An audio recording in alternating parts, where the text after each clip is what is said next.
पिता हॉस्टल के बाहर के दरवाजा को खटखटा रहे थे, आवाज लगा रहे थे कि खुशी दरवाजा खोलो। और जब बहुत देर तक खुशी ने दरवाजा नहीं खोला, तब पिता प्रकाश कुमार ने दरवाजे पर जोर जोर से वार करना शुरू किया। 2-3 वार के बाद दरवाजा टूटकर, मतलब कि दरवाजे का कुंडी टूटकर दरवाजा खुल गया। और उसके बाद पिता ने देखा कि उनकी बच्ची पंखे से लटकी हुई है। यह कहानी 16 साल के उस खुशी राज की है जो मुजफ्फरपुर के मिठनपुरा के एसडीडीएम रोड के पास एक हॉस्टल में रहती थी, मेडिकल का तैयारी करती थी। और कल शाम को जो हुआ वो उसके पूरे परिवार को तोड़ देने के लिए काफी है। खुशी राज नाम है लड़की का, उम्र महज 16 साल है। वो हॉस्टल में रहकर कोचिंग करती थी, मेडिकल का तैयारी कर रही थी और माँ बाप अलग कहीं रहते थे, मुजफ्फरपुर में ही। शाम 4:30 बजे पिता ने उसको फोन किया। वो कोचिंग से आई हुई थी। पिता ने उसको ब्रेड और चॉकलेट बकायदा हॉस्टल में पहुंचाया और उसके बाद वो चले गए अपने बेटे को कोचिंग से लाने के लिए। कोचिंग से जब वो बेटे को लेकर लौटे तब उन्होंने खुशी को फोन किया। खुशी ने फोन नहीं उठाया। पिता ने सोचा किसी काम में व्यस्त होगी। शाम को 7:30 बजे जब पिता ने फिर खुशी को फोन लगाया, खुशी ने फिर फोन नहीं उठाया। तब उनको चिंता होने लगी और उसके बाद वो हॉस्टल पहुंचे। और हॉस्टल पहुंचने के बाद जो हुआ वो कहानी बताते बताते खुशी की मां, जिनकी तस्वीर यहां आप देख रहे हैं, और खुशी के पिता फक कर रोने लगते हैं और कहते हैं कि मेरी बेटी इतनी बोल्ड थी कि वो आत्महत्या नहीं कर सकती है, उसको हॉस्टल वालों ने मार दिया है। वो हॉस्टल का शिकायत करते रहती थी, लाइट कटने पर कहती थी कि जनरेटर चलाओ। इसके अलावा भी सारा शिकायत करती थी और मेरी बेटी को इन लोगों ने मारकर फंदे पर इसीलिए लटका दिया ताकि ये सुसाइड का मामला लगे। पूरी कहानी आपको तफसील से सुनाएंगे और आप एकदम ध्यान से सुनिएगा। मुजफ्फरपुर का मिठनपुरा का एसडीडीएम कॉलेज वाला रोड, वहां पर एक हॉस्टल है। हॉस्टल में 16 साल की खुशी राज रहकर मेडिकल की तैयारी कर रही थी।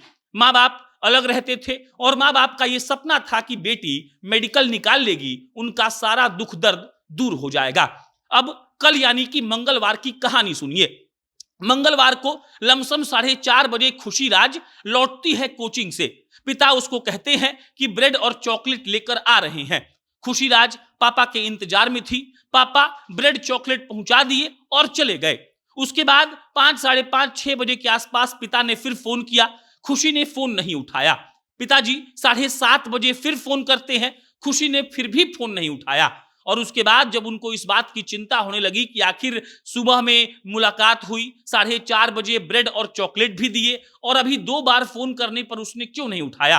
पिता हॉस्टल पहुंचते हैं, उसके कमरे के बाहर जाते हैं, दरवाजा खटखटाते हैं और उधर से कोई आवाज नहीं आती है। दरवाजा खुशी नहीं खोलती है। खुशी की जो रूममेट थी वो 3 दिन पहले हॉस्टल छोड़कर कहीं और जा चुकी थी और पिता को चिंता बढ़ने लगी थी।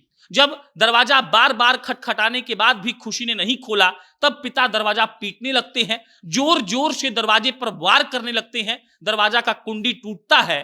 पिता फिर देखते हैं कि उसकी बच्ची पंखे से लटकी हुई है। जो पंखे से लटकी हुई थी उसमें कोई रस्सी का इस्तेमाल नहीं हुआ था, उसमें गमछा का इस्तेमाल हुआ था। और जैसे ही ये उनके पिता ने देखा, उनका कलेजा कांप गया। उसके बाद भीड़ जुट गई।